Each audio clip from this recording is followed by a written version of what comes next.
My sisters and brothers, I greet you all with the love and peace of the Lord. I invite you to meditate together with me on the Holy Word of God of 15th October 2021. The focus of our reflection. We must always bear in mind that grace and salvation are always gratuitous gifts of God. We can never claim them on the basis of our merit or performance. Faith and surrender is the only fitting attitude. Salvation is our destiny, and grace is the way to attain it, and faith is the condition to obtain it. True faith reminds us that ultimately grace and salvation are God's generous gifts that we do not merit or deserve. Therefore, it is not the works that make us righteous or bring us salvation.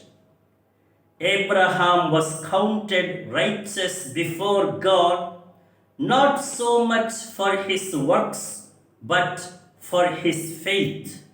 In fact, his righteous life, highlighted by his prompt readiness to sacrifice even his only son Isaac, is nothing but an authentic expression, a natural outflow, and a testimony of his profound faith.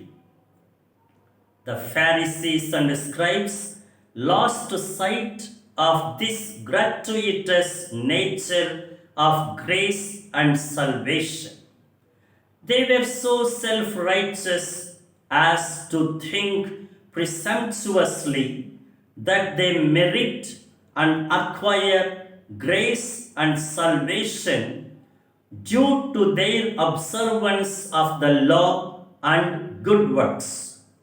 They failed to understand that without faith and surrender, works are shallow and superfluous.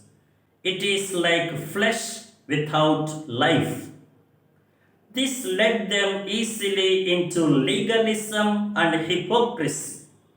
That is why there was a sharp chasm between their intention and action, their heart and deed, their interior and exterior.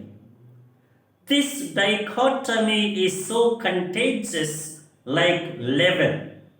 The Lord warns us of this leaven of hypocrisy as not to be infected and vitiated by it.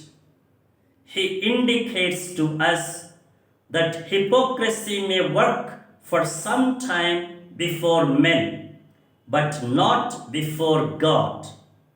Nothing is covered up that will not be revealed, or hidden that will not be known.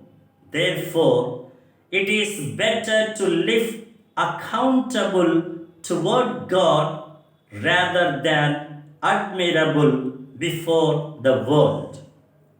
That is why Jesus exhorts us not to fear the world that can only harm us externally or physically.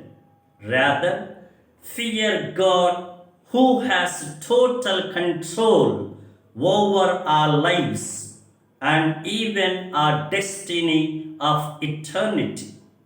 Besides, why fear when He takes deep personal care of each one of us?